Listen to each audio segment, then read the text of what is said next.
अगर लॉकडाउन 1 या 2 दिन के लिए भी हट गया, चाहे वो रमजान के लिए हटा हो या किसी और के लिए हटा हो, उससे सारी हार्ड लेबर जो हुकूमत ने करी है, इनकी मेहनत में पानी फिर जाएगा। मुसलमानों में क्या है, मैंने देखा कि वो आरएसएस को गालियां मत दो, बीजेपी को गालियां मत दो, संघ परिवार को गालियां मत दो। जहां तक तबलीगी जमात का मसला है, इन्होंने अपने तबलीगियों को, अपने फॉलोअर्स को, उनको मरने के लिए छोड़ दिया, बेवकूफ उनको बनाया।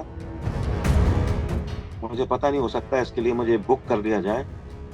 ये धर्मार्थ, ये जो ठंडक है हिंदू मिजाज के अंदर, अगर हमारा रवैया यही रहा और हमारे जो अकाबरीन हैं, हमारे जो अमाहिदीन हैं और जो हमारे उलेमा हजरात हैं, जो टीवी पे जाके धड़ाधड़ धा धा करके मुखालिफत करते हैं हिंदुस्तान की, गंगा जमनी तहजीब की मुखालिफत करते हैं, सरकार को उल्टा सीधा कहते हैं, ऑल फॉल बकते हैं, अगर ये मिजाज नहीं रुका, अगर ये मिजाज नहीं रुका तो इसकी बहुत बड़ी कीमत चुकानी पड़ सकती है।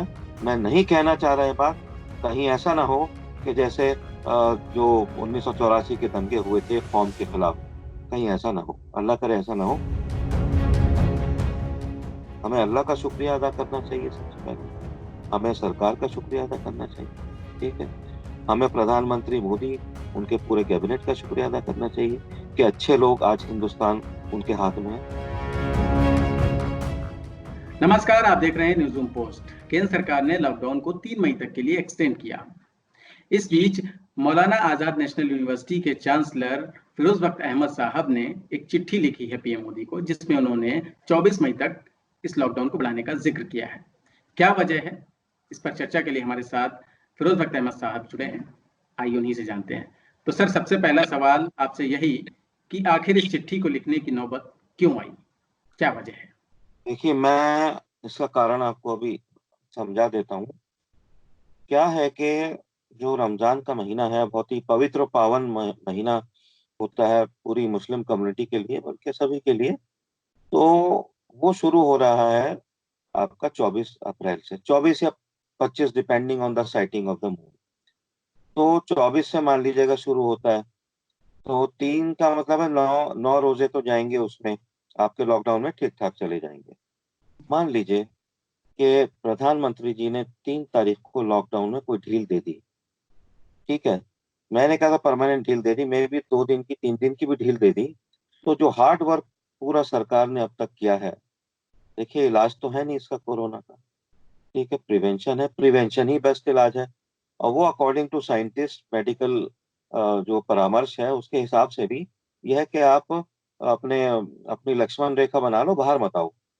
तो मेरे कहने का मकसद ये है कि अगर लॉकडाउन 1 या 2 दिन के लिए भी हट गया, चाहे वो रमजान के लिए हटा हो या किसी और के लिए हटा हो, उससे सारी हार्ड लेबर जो हुकूमत ने करी है, जो सब पूरे इदारों ने करी है, पुलिस और ये जितने भी हेल्थ वर्कर्स हैं, इनकी मेहनत में पानी फिर जाएगा। फिर लोग बाहर निकलेंगे। आपको पता है पब्लिक का मिजाज, मैं हिंदुस्तानी जनता की बात नहीं कर रहा, बाहर की जनता भी ऐसी है, people all over the world are same. जरा सी उनको छूट मिलेगी लॉकडाउन से बाहर आने की, हर जगह जाएंगे, हर चीज को छूना, ये करना। तो इससे क्या है, संक्रमण बहुत, एक मतलब विस्फोट हो सकता है इसका संक्रमण का।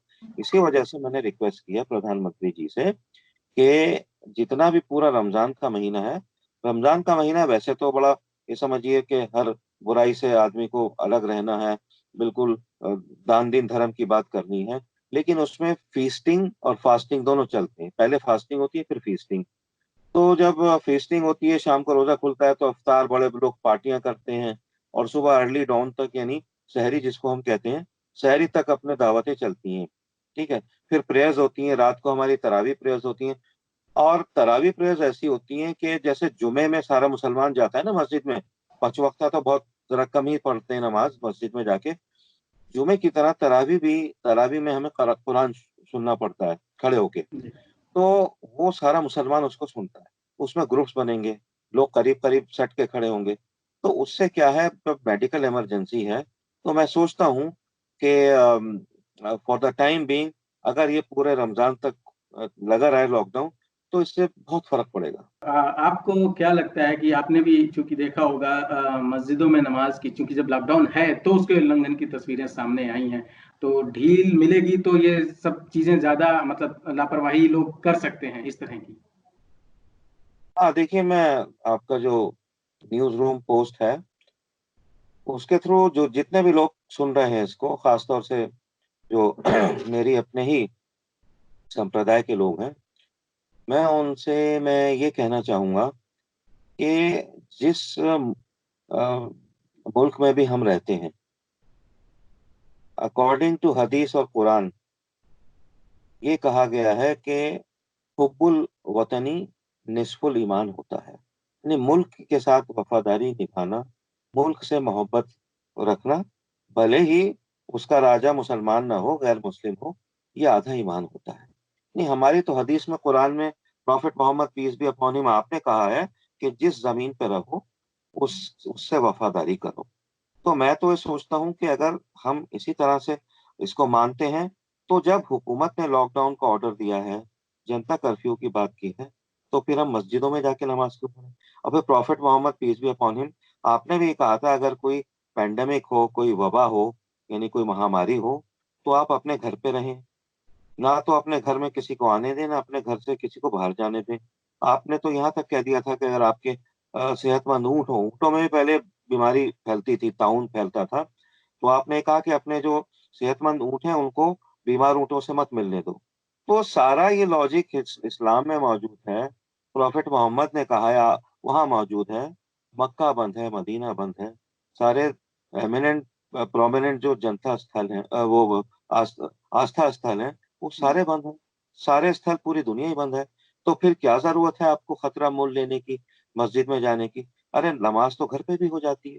प्रॉफिट ने जब ये बात कही है, तो आप prophet peace be upon him उनकी बात नहीं सुनेंगे, आप अपना लॉजिक रखेंगे। आप कौन से इस्लाम को फॉलो करते हैं? प्रॉफिट का इस्लाम तो नहीं फॉलो कर रहा है का? अगर आप जुमे को या मस्जिदों में जाके आप जो है जमात पढ़ रहे हैं, ये मेरी समझ में नहीं आता। मुझे, जो मैं बात कह रहा हूँ उसके लिए बहुत कुछ लान तान, बहुत कुछ जो है मुझे कहा सुना जाता है, चापलूस और ये क्या क्या और चाटुकार, उसकी मुझे कोई परवाह नहीं है। ना मुझे तालियों की परवाह है, ना गालियों की। मैं हिंदुस्तान में रहता हूँ, मुझे अपने मुल्क की परवाह है। मैं कौम परस्त हूँ, मुल्क परस्त हूँ। मैं नहीं चाहता मेरा मुल्क बर्बाद बिल्कुल फिरोज भक्त साहब, एक चीज और आपसे जिक्र करेंगे कि जो कोरोना वॉरियर्स हैं इन पर भी हमले की तस्वीरें सामने आई। आपने अपनी जो चिट्ठी लिखी उसमें भी उसकी निंदा की, उसका जिक्र किया। अ, इतना समझाए जाने के बाद भी आपको क्या लग रहा है कि ये लोग समझ नहीं रहे हैं, या नासमझी है, या फिर जानबूझ के कुछ ऐसा कुछ लोग इस तरह की एक्टिविटी को अंजाम दे रहे हैं? देखिए, न्यूज रूम पोस्ट को मैं निहायत ही अदब के साथ, बड़े एहतराम के साथ ये बता देना चाहता हूँ कि हिंदुस्तान में जितना भी मुसलमान है, 17-18 करोड़ तो जो फिगर्स हैं, आपके ऑफिशियल फिगर्स हैं, और बाकी नॉन ऑफिशियल फिगर्स जो हम कहते हैं कि 30 करोड़ है, 32 करोड़ है, जो भी है, जितना भी अपने 15, 20, 25, 30 करोड़ मुसलमान है हिंदुस्तान का, वो, मैं इस बात को मान के चलता हूँ, वो वतन परस्त है, वो वफादार है। मैं फ्रिंज जो लोग हैं, कुछ वो हर मजहब में होते हैं, उनकी बात नहीं कर रहा। जो एक बड़ा चंक है मुस्लिम कम्युनिटी का, वो भारत को चाहने वाला है, भारत पे जान देने वाला है। मगर समस्या जब होती है, मैं बताऊं आपको, कि जब अ, इसके द सो कॉल्ड, जो कहते हैं ना, जो उसके नेता हैं, जो अपने आप को सेकुलर नेता बोलते हैं, वो इस तबके को भटका देते हैं, भड़का देते हैं, और राह रास्त से उसको अलग कर देते हैं। समस्या वहां पैदा हो जाती है। अब हमारी तो, मैं कहूँ आपको, आज की तारीख में कोई मुस्लिम नेता नहीं है। मुझे बड़े अफसोस के साथ ये कहना पड़ता है। और अगर नेता है तो उनकी इतनी भरमार है कि गली गली कूचे कूचे में भरे हुए हैं। और वो समझते हैं, उनको उनको चूंकि उनके ढक्कन कसा हुआ है ना ऊपर से, एक जो बहुत ही कम्युनल टेंडेंसी के जो लोग हैं, मुझे पता नहीं ये कम्युनल एलिमेंट कहाँ से आ गया कुछ हमारे इन नेताओं में। उन्होंने ढक्कन कसा हुआ है, और जो हमारे जितने भी अच्छे पूरी पब्लिक है, वो ढक्कन कसे होने की वजह से डरती है सामने आते हुए, कहते हुए कि नहीं नहीं, हम तो हम हिंदुस्तान से वफादारी करते हैं, और हम मुसलमान हैं, और हिंदुस्तान के साथ हैं। तो उनसे डरते हैं। तो सारी समस्या देखिए वहां आती है कि जब इनको हमारे the so called secular leaders इनको मिसगाइड करते हैं। जी फिरोज भक्त साहब, अगला सवाल मेरा तबलीगी जमात को लेकर है। करीब 15,000 कोरोना मरीज हिंदुस्तान में हो चुके हैं, जिनमें एक बड़ी संख्या में तबलीगी जमात से जुड़े हुए भी लोग हैं। कुछ चीज़ें जो ऐसी लगी जिनमें तबलीगी जमात के लोगों ने जानकारियां छुपाई, मिस इन्फॉर्मेशन दी, तो उसके लिए क्या आपको लगता है कि इसके लिए तबलीगी जमात कितनी जिम्मेदार है, ऐसा नहीं करना चाहिए था? और मौलाना साद को लेकर आपके क्या विचार है? देखिए, इसमें मैं आपसे कहना चाहता हूँ कि जहाँ तक तबलीगी जमात का मसला है, अब ये कहते हैं जी हम तो 150 ममालिक में हम हमारे सेंटर हैं और हम तो 100 साल से काम कर रहे हैं। चलो मान लिया, मैं किसी का दुश्मन नहीं हूँ, तबलीगी जमात का भी दुश्मन नहीं हूँ, ठीक है। उसमें गरीब-गरीब लोग आते हैं, अपने पूरे हिंदुस्तान से, गाँव से, कहाँ-कहाँ से बोरिया बिस्तर बाँध के वो सरकारी बसों में ट्रैवल करते हैं, यहाँ-वहाँ सब जगह जाते हैं। मसाजिद में जाके रहते हैं, रहने की जगह नहीं होती, अपने पैसे से आते-जाते हैं, क्या करते हैं। उन लोगों का जो है मैं समझता हूँ उल्लू गाँठा गया है, उनको बेवकूफ़ बनाया गया है, हज़रत मौलाना साद कांधलवी और उनकी टीम के ज़रिए। क्योंकि देखिए जो इसका सेंटर का तबलीगी सेंटर का जो अमीर होता है, उसको बड़ा मानते हैं लोग। अंधविश्वास होता है लोगों का। जैसे मोदी जी को लोग समझते हैं कि हमारे प्रधानमंत्री ही नहीं हैं, बल्कि वो एक अच्छे इंसान हैं, हमारे फैमिली मेंबर की तरह हैं। उसी तरह से अमीर की भी बड़ी बात होती है, जैसे हमारे यहाँ जो मक्का की जो मस्जिद है अ, उसके जो इमाम हैं उनको दुनिया भर में माना जाता है। ऐसे ही रुतबा इनका भी होता है। लेकिन इन्होंने मुझे अफ़सोस है, इन्होंने अपने तबलीगियों को, अपने फ़ॉलोअर्स को, उनको मरने के लिए छोड़ दिया, बेवकूफ़ उनको बनाया। खुद तकरीर की इन्होंने जो ऑन रिकॉर्ड है कि अगर आपको जी, कोई बीमारी हो जाए, कोरोना हो जाए, तो आप यहाँ पे आके जान दे दो। चलो जी, ठीक है, अगर आपका ऐसा विश्वास है। लेकिन अगर आपको कोरोना है, तो आप क्वारंटीन में क्यों चले गए? आप भी उसी मस्जिद में रहते, वहीं वहीं जान देते। तो ये डबल स्टैंडर्ड जो है इनका, खुल के सामने आ गया है। और मैं आपको एक बात और क्लियर कर दूँ, न्यूज़ रूम पोस्ट के ज़रिए कि जी, ऐसे सैकड़ों समूह होते हैं, मुसलमानों में भी हैं, हिंदुओं में भी हैं, सिखों में भी हैं, ईसाइयों में भी हैं, हर जगह हैं, ज्यूज़ में भी हैं। तो सारे समूहों ने जैसे ब्रह्मा कुमारीज़ में भी है, मैं उनका मेंबर हूँ। सारे समूहों ने अपनी सारी गैदरिंग्स अपनी खत्म कर दी। मार्च के मिड में 15 मार्च तक किसी ने कोई गैदरिंग नहीं की। सारे मक्का बंद हो गया, मदीना बंद हो गया, गिरजे गुरुद्वारे बंद हो गए। ये अपनी मीटिंग्स जो है इन्होंने जारी रखी, मरकज़ वालों ने, उससे बहुत बड़ा नुकसान हो गया। आज के ज़माने में अगर मीडिया ये कहता है कि जितने केसेज़ हैं, उसमें 30% जो हैं केसेज़ जमात की वजह से हैं, तो मुस्लिम कम्युनिटी उसको बुरा मानती है। अरे अगर 30% केसेज़ मान लो हिंदुओं की वजह से होते, मैं किसी समूह की वजह से होते, जी, कोई भी समूह आप ले लीजिए, तो कहा जाता उसको। सच्चाई हमें फेस करनी पड़ेगी, क्योंकि ये समूह जो है तबलीगी जमात का समूह, अगर ये ज़िम्मेदार है, ठीक है, बीमारी किसी को भी हो सकती है। मैं उनके उसके खिलाफ नहीं हूँ, लेकिन उसके लिए अगर ये ज़िम्मेदार है, तो इसकी ज़िम्मेदारी मुसलमानों को ही लेनी पड़ेगी, जैसे मैंने ली है। मैंने प्रधानमंत्री से माफ़ी माँगी है, मैंने हाथ जी, जोड़ के माफ़ी माँगी है। मैंने कहा, ये गलती मेरी कम्युनिटी के कुछ लोगों से हुई है, सारे लोग इसमें शामिल नहीं हैं, लेकिन फिर भी मैं माफ़ी माँगता हूँ। तो ये हमें देखिए माफ़ी माँगना, ये चीज़ को गलती को तस्लीम करना बहादुरी है। अब साद साहब की आपने बात करी, मौलाना साहब को शुरू में ही बाहर आ जाना चाहिए था। उनको इस मामले के सीरियसनेस को समझ लेना चाहिए था। इतने बड़े धर्म गुरु हैं, इतने बड़े-बड़े वो लेक्चर जो है वो देते हैं, इतने बड़े सब कुछ बोलते चालते हैं, लेकिन इस बात को क्यों नहीं समझा? अब 10 तरह की चीज़ें सामने आ रही हैं, मुसलमानों को बुरी लग रही हैं। मुसलमान ये समझता है अगर मीडिया कुछ कह रहा है, मीडिया तो वही बोलता है जो देखता है, ठीक है ना? मीडिया आपका कुरान नहीं पढ़ेगा, वो आपकी हदीस नहीं पढ़ेगा। सारे धर्म ग्रंथ बड़े अच्छे होते हैं। वो ही देखेगा सामने मुसलमान है, ये फिरोज़ बख्श है, ये मौलाना साद कांदलवी साहब हैं, ये क्या बोल रहे हैं? इनकी बोलचाल क्या है? इनका उठना-बैठना कैसे है? ये दूसरों को कैसे टैकल करते हैं? हिंदुओं को, ईसाइयों को उनके तई इनकी भाषा क्या है? वो तो सामने वाला ये देख के जज करेगा। उसी के बेसिस पे सामने वाला जो है कहेगा जी हाँ, जो अच्छा ये मुसलमान है, हाँ, ये बड़ा अच्छा इसका किरदार है, बड़ा अच्छा इसका जो है कैरेक्टर है, तो ये तो अच्छा धर्म होगा। ये बात है ना, ये हम लोग नहीं समझ रहे। ये एक डिप्लोमेसी भी है। इसके अलावा हमें ये चीज़ समझनी चाहिए कि हिंदुस्तान एक मिली-जुली साझा विरासत का मुल्क है। गंगा जमनी तहजीब का मुल्क है। हमें बहुत सतर्क रह के यहाँ पे चलना है। और हम क्या करते हैं, अरे ये जमात को ऐसे कह रहे हैं, 30% लोग हैं, और ये तो सरकार मुसलमानों के खिलाफ है। कि मुसलमान कहाँ से आ गए इसमें? खामखा इसको हिंदू मुसलमान बना दिया कुछ लोगों ने, ठीक है। अब उसका खमियाजा हम लोगों को भुगतना पड़ रहा है।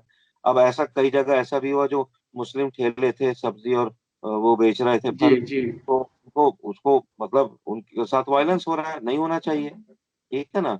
तो ये सारी चीजें बहुत गलत हो रही हैं मेरे हिसाब से। जी, लोगों को बिल्कुल समझना चाहिए और अपनी जिम्मेदारी, चूंकि देश में रह रहे हैं तो वो समझना जरूरी भी है। देखिए, मैं इस मेरा बात को के चलता हूँ, आपकी बात से एक चीज मुझे याद आ गई, मैं भूल जाऊंगा, जी कि जो हिंदुस्तान का हिंदू तबका है हालांकि मैं हिंदू मुस्लिम की जो भाषा है, मैं तो सबको हिंदुस्तानी मानता हूँ।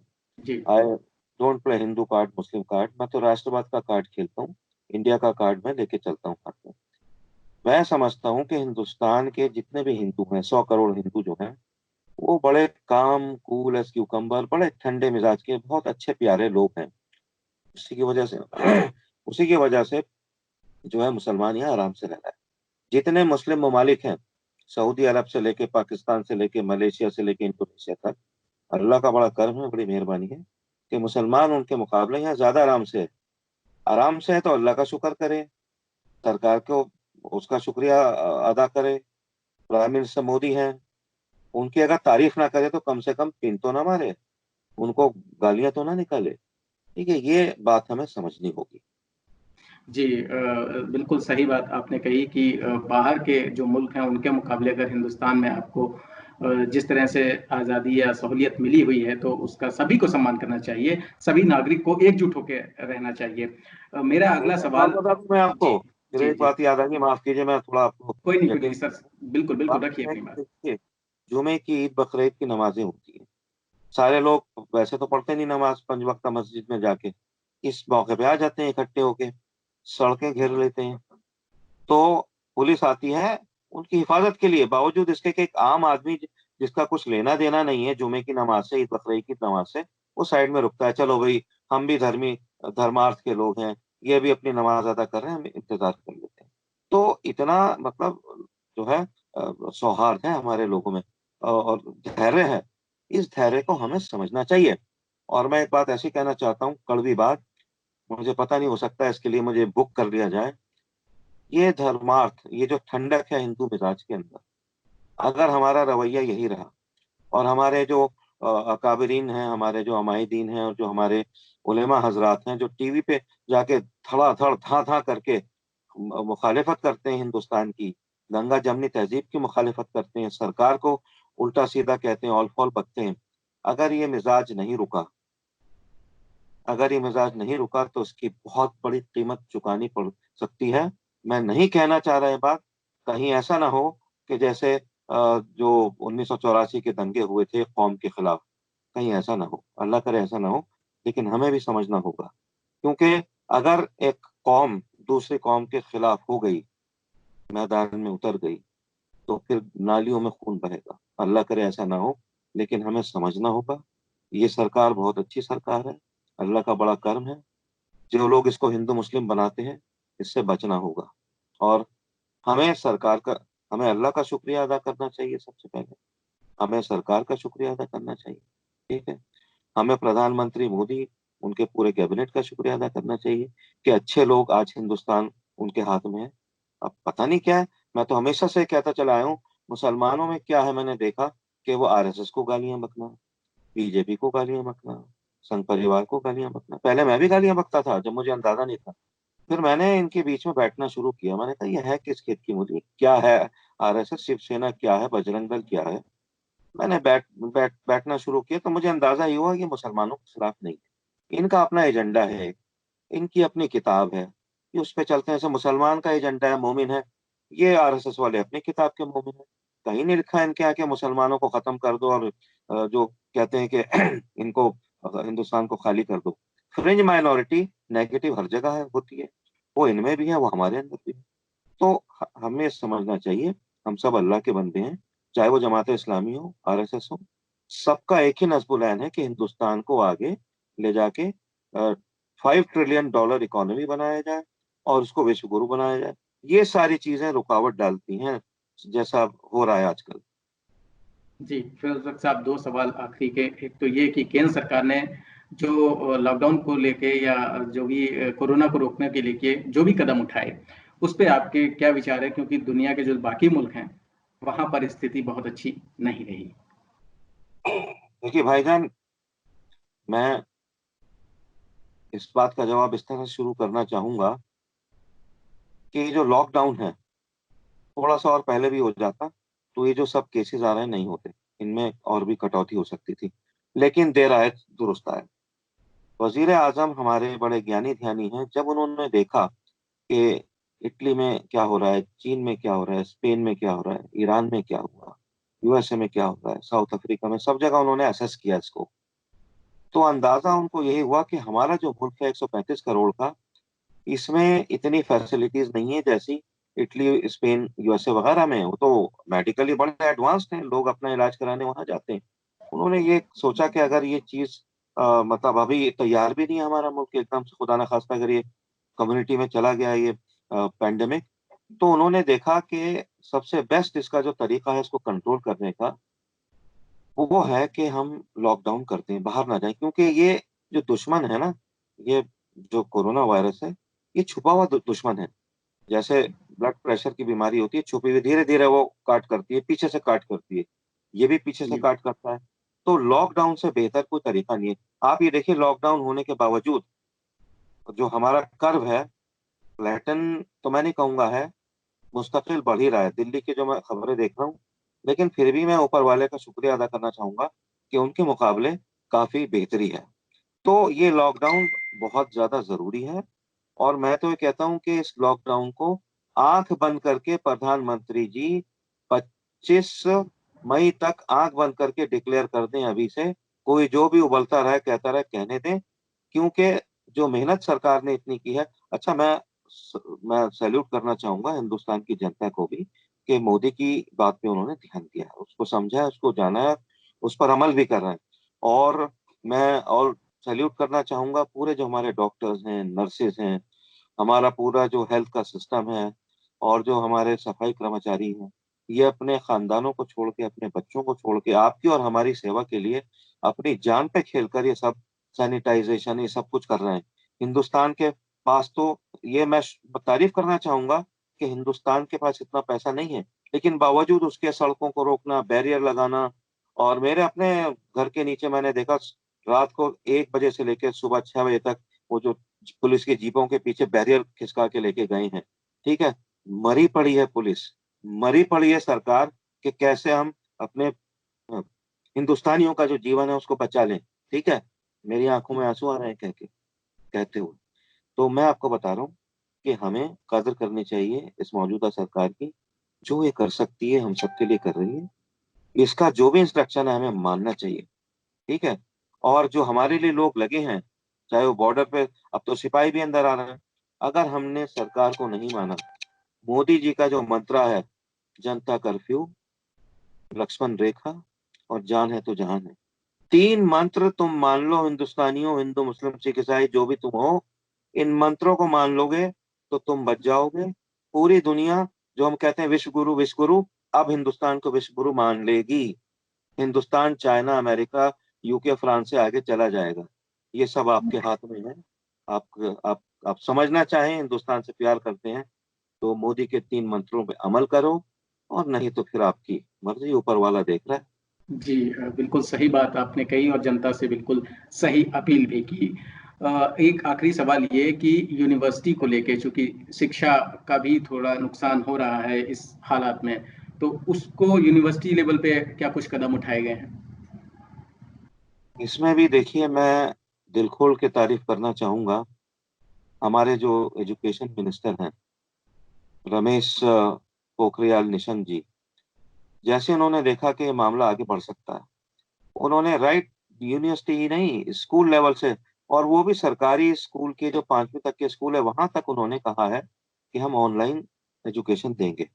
वो बहुत से लोग, मैं बताऊं, पोखरियाल के इस ऐलान से एक अच्छी बात ये हो गई कि जिनके पास लैपटॉप नहीं थे, उन्होंने अपने जैसे ही आपका स्मार्टफोन है, इसको अपने जो भी गिट पिट करके ऑनलाइन एजुकेशन के लिए सेट कर लिया है।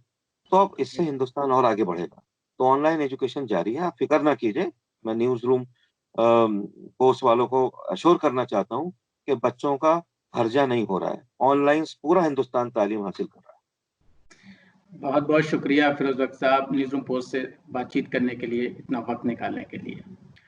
तो ये फिरोज बख्श साहब जिन्होंने स्पष्ट तौर पर अपनी राय रखी और ये बताया कि लॉकडाउन देश के लिए कितनी अहम ज़रूरत है, सरकार के कदम कैसे रहे हैं, किस तरह से कोरोना को हराने के लिए सरकार स्टेप बाय स्टेप आगे बढ़ती रही है, और एजुकेशन को लेकर भी उन्होंने बताया कि एक नई व्यवस्था, ऑनलाइन व्यवस्था को भी एक मौका मिला और उससे नए बच्चे, उन सबको शिक्षा मिल रही है।